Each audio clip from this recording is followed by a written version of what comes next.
Alors ce qu'a dit déjà l'évêque, c'est pas la fin, c'est le début. Voilà.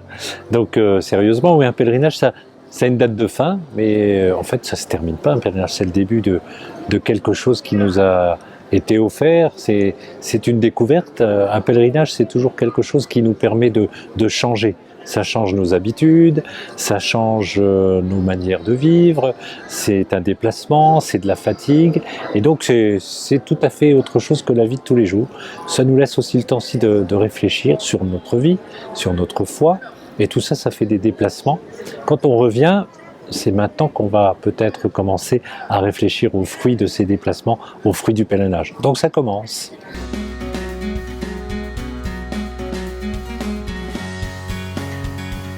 Alors déjà que pour la première fois, on est 1000 pèlerins à partir dans 2 TGV. Ça, c'est déjà la première chose. Je me réjouis que les Luxembourgeois reviennent, puisque mes prédécesseurs avaient déjà l'habitude de travailler avec les Luxembourgeois.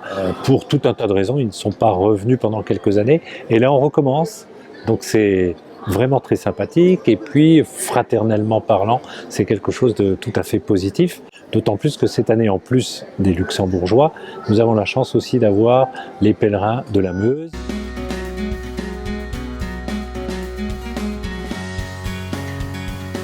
Pour les malades, en tout cas, c'est quelque chose de tout à fait particulier et très important, parce que partir en TGV, ça permet plein de choses. Ça n'a l'air de rien, mais faire autant de kilomètres pour quelqu'un qui est dans une chaise, qui est sur un brancard, et même pour nous, qui sommes des pèlerins valides, partir de nuit, partir en bus, c'est quand même très fatigant. Là, le TGV, c'est déjà presque des vacances, parce que le pèlerinage à Lourdes, c'est aussi une manière pour certains d'avoir une petite semaine de vacances.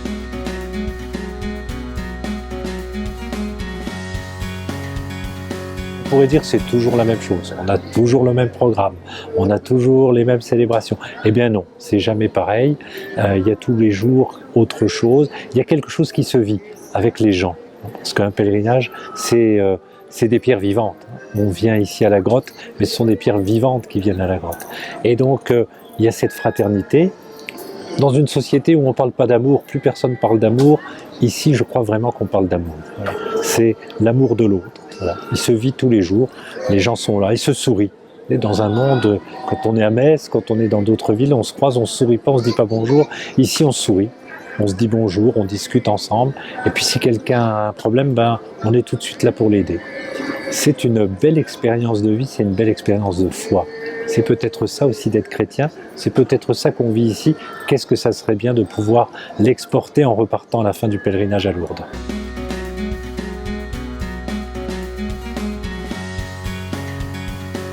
« 94 jeunes », on a fait des décomptes précis.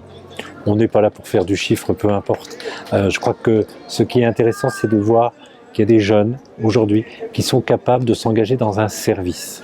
Ils viennent à Lourdes pour leur foi, ils viennent pour la spiritualité, ils viennent célébrer, ils viennent prier au pied de Marie, mais aussi ils viennent rendre un service. Ça, c'est quelque chose qui est tout à fait particulier à ce pèlerinage. C'est beau de voir des petits-enfants, des jeunes, des tout-petits, qui viennent servir de l'eau à des malades. Ils le font avec un grand sourire, et les malades sont toujours très attendris par ce geste-là. C'est beau aussi de voir ces jeunes qui sont là, qui aident les malades, qui sont là tôt le matin, qui sont là tard le soir, qui font un service, d'autres qui sont là tout simplement pour vivre aussi ce pèlerinage. Je crois qu'il y a beaucoup d'expériences différentes qui se vivent avec ces jeunes. Je donne simplement un exemple, l'équipe de Dieuze qui vient avec à sa tête 2 professeurs, c'est vraiment quelque chose de tout à fait encourageant. C'est encourageant parce que les anciens et les anciennes qui venaient déjà du lycée reviennent maintenant sans être élèves au lycée, donc ça veut dire que ça a porté ses fruits. Et ceux et celles qui sont là avec ce lycée de Dieuze et avec leurs professeurs apportent quelque chose de l'ordre du concret, du réel. C'est beau. J'ai envie de dire, pardonnez-moi l'expression, c'est pas du blabla. Les gens qui sont ici, ils font pas de blabla. Ils sont là parce qu'ils sont là pour aimer l'autre. Qu'est-ce qu'il y a de plus beau qu'un témoignage d'amour quand on est chrétien ?